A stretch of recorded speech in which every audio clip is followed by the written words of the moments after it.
Shiva, what do you think of, I mean, you have a separate e-commerce and Madura actually ventured into e-commerce altogether in a different manner.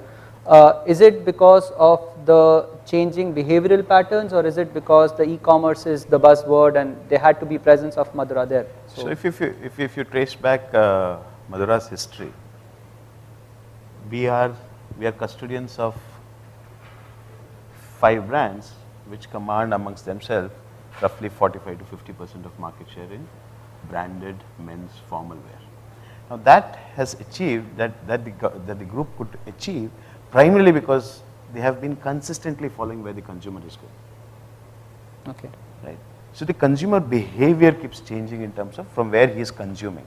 So earlier he was in India, earlier people were more used to consume from a trade partner or a store next door and retailer out there and then they said no, the world is shifting, the consumer wants a better experience. That's when the whole concept of EBOs evolved, and we were one of the first brand company which invested heavily into it. That's where these brands are so powerful. Way back in 2008, 2009, that's when the team realized that the consumption or buying of apparel is also moving, at least in the Western world it had moved in a big way. Here also it could happen. Now, we could have treated this as a channel within, but we said no, this requires a different mindset because we are used to traditionally doing things in a very different way. While this particular, animal to so-called e-commerce or digital business is entirely different. The matrices are different. The measurements are very different. The way to acquire a consumer is very different. That's when we said, okay, let's look at it from a very, very independently different way. And that's when we'll be able to treat the consumers differentially here. Okay. That's how the genesis of Trendin.com happened. So you mentioned about acquisition, right? So Pratap, in case of customer acquisition, today, like there was a discussion in the morning around offline complementarity to the online presence. Do you see that as a trend in your business as well, that to acquire customers, offline complementarity is somewhat becoming relevant? Like we see these days with most of the e-commerce companies getting into, let's say, Let's Buy or a Health Cart or Walmart, these have offline complementarity to their online acquisition. So is that a presence requirement, or is that an acquisition requirement, or where does this work? Yeah, the dynamicity of the market one, okay, for instance, you mentioned Let's Buy. Let's Buy no longer is alive. They're dead about a year and a half ago. So that shows about the dynamicity of the... Sorry, Lenskart, not Let's Buy. That shows about the dynamicity of the market. And regardless of offline or online, what I personally believe is that the transaction could be virtual. The consumer is real. So regardless of where the transaction is coming in from, it could be coming in from your store, could be coming in from a mobile, could be coming in from your online portal. And today the consumer is going to be somebody who wants service, who wants the entire process to be made far more simpler than probably what it currently is. And the one big challenge for organizations, be it the existing brick and mortar companies or even for that matter the e-commerce portals, is how do they integrate these departments supposedly working in silos in their respective areas. If it's an e-commerce company by itself, they've got various categories, each of these categories working independently. If it's a brick and mortar company with an e-commerce portal within a brick and mortar company, again for a consumer, I walk into a brick and mortar store, they've got a huge advantage of the fact that, say, something like what happens with Madura, they've got a huge advantage of the fact that they've got an e-commerce portal and they've got 1,000 stores already out there in the market. Can they integrate the convenience that I as a consumer could walk into could place the order online and pick it up from my store in Patna? So that requires a tremendous amount of integration of efforts between the offline transaction and the online. So which is where the consumer is going to be that much more hard pressed. So in our particular case, we see that we operate giftbig.com, where we've integrated our technology to make it convenient for consumers to pick up their gift cards. I want my friend who's I'm in Bangalore, my friend's living in Calcutta, and it's his birthday today, and I forgot to be gifting him whatever. So could I gift him a gift card which goes out instantaneously, say for a Van Heusen gift card? I could come on to GiftBig, place my order, it gets a digital gift card which is delivered to his mobile, which he can walk across to the Van Heusen store in Park Street in Calcutta and shop instantaneously there. So that's the convenience that where we're trying to drive that the online shopping for a consumer is integrated to the physical store right across there. And likewise, today we talk about brands doing a lot on Facebook. They've taken a great amount of pains on building social engagements on their Facebook pages. How do they convert those Facebook transactions or Facebook engagements into actual footfalls into the store? So these are the ways by which so-called different channels of engagement for consumers between the brands are able to be integrated to make it far more effectively relevant for the consumer when they engage with the brands. Okay, but I mean, coming to the engagement bit, Kiran, you mentioned some time back that social platforms are also not necessarily just to engage, they're also sometimes retail point of sale as well, or how can you really create innovation at different channels to bring about the whole channel itself as a point of sale. So any thoughts on that? Yeah, so my point of view is going to be slightly different. So most of our customers or our sellers are smaller players, okay? They don't have the large manufacturing scale or huge channel presence or multi-retail outlets. So for them, forever transactions or customers have been driven through a mix of both product and service and have been driven by direct interaction, direct conversation. So they're used to a model where they engage with their customers more on a real-time basis and their personal space is perpetually invaded. So it could be their house, it could be their phone number. It's not like they're just putting a product in the shop and they're selling from there. So most of SME businesses in India have forever built on that relationship or on that conversation. So for them, when we try to adapt new models or new channels for them, we can't just give them a channel. It's not like I'm going to just create a website or create a Facebook page and let them be.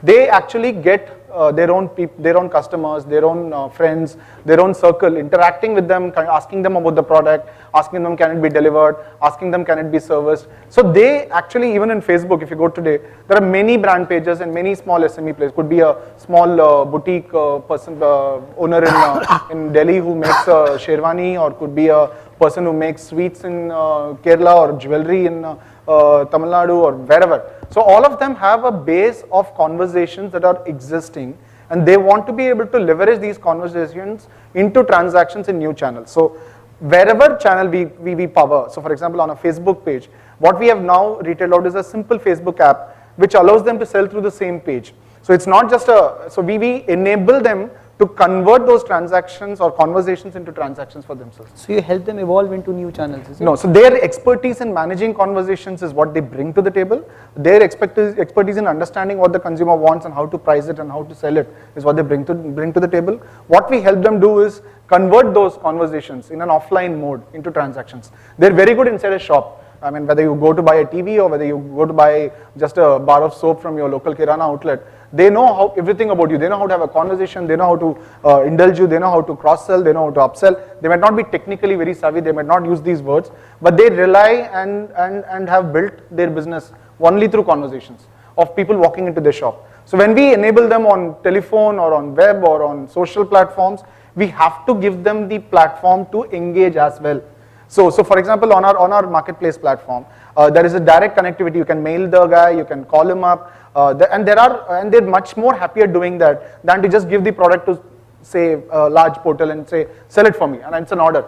But that's a very wholesaler kind of a business. But a typical SME wants to be more connected with his customer, and that's how he believes. That's the value he believes he retains in his business. Which is channel agnostic. Which is channel agnostic. And that enablement is what we are trying to give. And that's exactly the kind of traction. And that's why we're seeing traction in the products that we are giving out in the market. So I don't know if I made sense, but. And so just to add to this, Pratap, I mean, when you engage into, so your role is, let's say on the other side, where you actually create conversations or help your customers build conversations, right?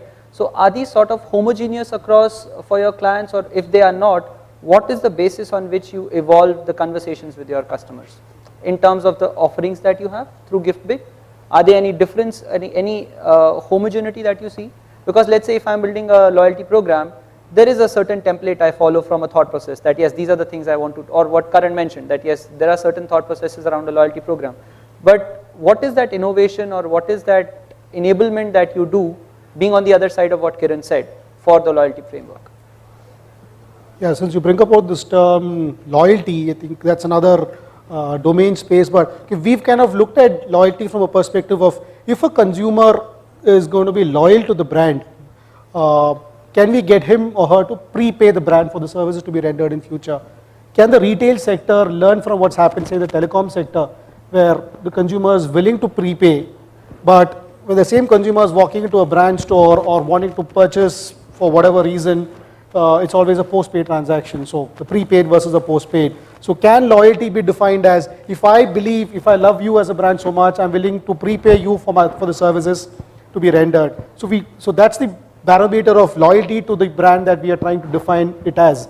And so there are brands across the world, across categories, be it F&B, be it luxury, be it personal accessories, be it travel and tourism. There are brands who are looking at loyalty from this perspective, from a prepaid perspective, that okay, I do have this person, and if it's a prepaid and a gifting paradigm, so I'm able to productize my service in such a way. If it's a services driven business where there is no product, so to speak, I'm only selling, let's say, 2 nights and 4 days of a package, or I'm going to be selling a salon experience, or if it's a cinema ticket, how does a brand productize itself?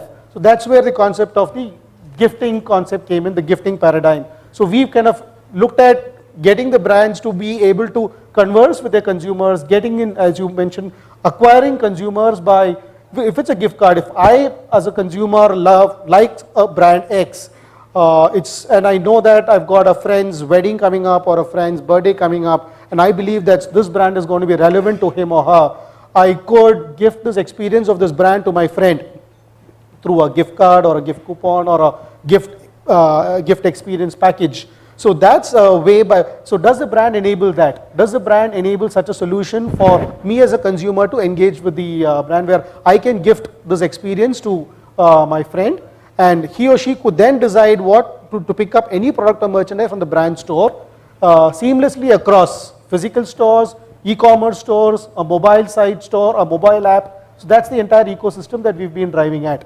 So in this way, the brand is able to get one more touch point, or the consumer is able to get one more touch point with the brand and for the brand, they're able to get with one single instrument, there's one more, let's say, consumer walking into a brand store, because the person who's getting the gift card is quite often they're not an existing consumer of the brand.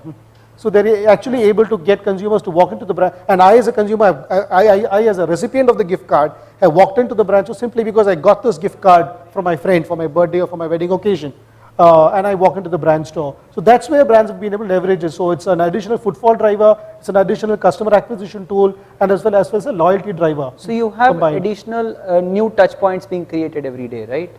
And you have to evolve from a touch point. Absolutely, and importantly, all these channels integrated together, so that from the consumer's peak, it's relevant that I can walk across all these formats of availability of the brand to engage with the brand.